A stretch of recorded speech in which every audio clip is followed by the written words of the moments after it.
Raga, io questo arrivo e lo meno, posso farlo e ve lo dico sul serio. Ha detto Biofa vieni, io mi sono preso, sembrava mia madre quando dice pronto, il cibo non lo vedo. Tu sei venuto, il bello è che dalla punta del cazzo ti sono uscite due caccole. Abbiamo davanti l'unico essere umano dotato di septum ma non scopabile. Raga, è vero, c'ho il septum solo perché posso fare la rima e viva Redrum. Posso farlo veramente, beh, mi piace tanto la categoria Red Air. Red Air o Red Dead, adesso però io ti ammazzo con la pistola. Red Dead Redemption. Lo vedi adesso testa di cazzo, tu spacchi scrivendo, io improvvisando. Esattamente, io scrivendo, minchia grande. Posso farlo perché con le barre è devastante. Ha detto Red Dead Redemption, bella bastardo. Nella battle lo batto, sono a cavallo. Sei a cavallo, a cavalcanti idiota.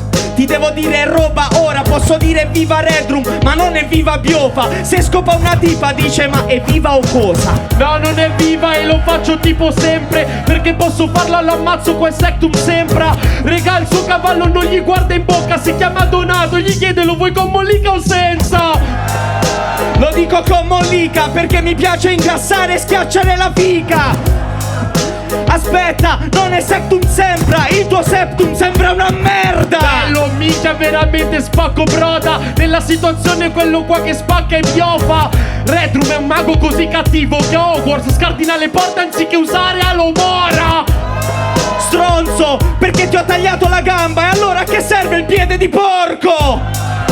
Sto a letto con la sua ragazza, lui arriva ma lei lo vede di troppo. Esattamente, io posso farle in pratica perché vengo nella battle e Biofa decapita. Ha parlato del piede di porco sto stronzo, io il piede di porco lo uso per uscire dalla macchina. Lui per uscire dalla macchina, il terrore per scavallartela. Vuoi tagliarmi la testa, Omi? Mi dispiace, c'ho gli ammortizzatori. Devo finire, andare avanti, bella, posso farla. Il punto è che posso spaccare sempre sulla traccia. Ogni volta lo vengo a ammazzare a un'altra barra. L'ammortizzatore mi salta sul cazzo la sua ragazza. Dice doveva finire lui la barra questa volta perché ce n'è un'altra e te la faccio un po' più tosta. In realtà dovevo finire io, voleva solo evitare che la figura di merda fosse troppo grossa.